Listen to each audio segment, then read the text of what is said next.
Please welcome Steve Curtis, our first speaker. Thank you. Hi, everyone. So honored to be here, especially to start the evening out. Can we raise the house lights in a moment? I had a chance to chat with the speakers. You're in for a real treat tonight. This is going to be amazing. And there is this theme that goes through everything. Tonight, I'm going to share my life story with you and various experiences I've had that have given me the opportunity to look at the world in a different way, and particularly illness. This story of my life that I've experienced may be a little bit controversial for some of you, but I'm going to kind of walk you through and take you through the story. First, I want to start with a little bit about my life today. ZAG Group, we find plants from around the world that indigenous populations use to help with stress and pain and sleep and depression. We do have a few people here. ZAG people in the house? I didn't pay them to be here, but they do believe in what we do because it really is changing the world. We help people find peace through plants. And in a lot of ways, they make people's life better without the side effects of other things they may consume. I live an incredibly privileged life today. I have the opportunity to travel around the world and meet and speak with interesting people who really are thought leaders and have an exhilarating joy I call epic joy. It wasn't always that way. I started out as a child, high IQ, ADHD. I got expelled from elementary school in grade 6. Quite the achievement to start your career with, I think. And I spent a lot of time alone as a child with a mom that worked a lot and an only child and not being able to play with friends. I had a loneliness that drove me forward. And it created a fire for success that propelled me to financial success early, but it didn't satisfy me because I had a loneliness and an inability to receive love in my life, a hungry ghost, we might say. And this hungry ghost could not be fed. I had massive anxiety and depression, and this started to manifest into health issues. I would consume alcohol, copious amounts of alcohol, to reduce that stress. And when I couldn't sleep, I would use sleeping pills. The colds lasted longer, the headaches came on. The illnesses I had eventually emerged into these little spots. It started here on my chest, and then moved here and here and here. And after a bunch of doctor's appointments, we figured out that these spots were something called a peripheral T-cell lymphoma. Brace yourself, it gets ugly here. If you're scared of blood, don't look. These spots were a diagnosis that was almost terminal for everyone. I actually couldn't find a survivor anywhere in the world after 3 years. And I would basically rot away was my prognosis. And I hoped they were wrong. So I went to Harvard and Yale and Stanford to try and get a different diagnosis, but everybody agreed I was with this crazy cancer, and there was no treatment options. At 24, it left me in a pretty dark place. But I was an entrepreneur, and what do entrepreneurs do but dream? So I set an ambitious goal to summit Everest 5 years out and to somehow find a cure for my cancer. What was most miraculous is somehow a path just showed up.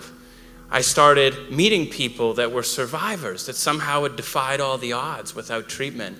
I met doctors and healers, everything from Reiki to psychoneuroimmunology, which is this really interesting part of medicine that studies how the mind relates to the body. It doesn't make people any money, so it doesn't get a lot of attention. But there is a place within us where when we find peace, we can interface with the autonomic nervous system that modulates the experience of the immune system. And I became very interested in finding this.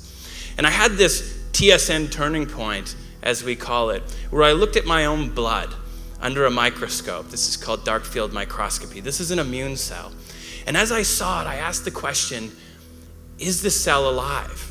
Is it conscious? And I compared it to an insect or a pet, or actually any of us if we were looking at this audience from 200 feet above. And I started to see it as a conscious entity.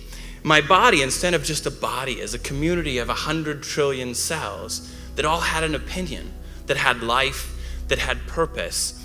And I asked myself, if this were a country, what would my leadership be like? And so I looked at this illness as a revolution, and I decided to apply my learning from business, where as a company, once upon a time, we were miserable with a bunch of unhappy, unhealthy people. When I brought something to it and I changed, our organization started to flourish. And there was really one defining principle that emerged from that experience with the organization. It was love. And so these cells that were killing me, that were taking over my body, that were burning the White House down, I decided to love them, to listen to them, to embrace their message. And what I found was something very extraordinary. They stopped.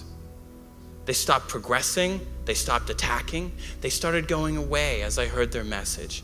And 5 years after my diagnosis, I summited Everest as a joyful, energetic person with one little spot on my ass. I called it my ass kicker to keep me honest.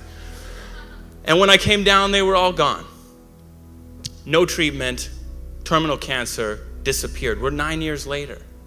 I've written a book about the story. It's a little bit complex.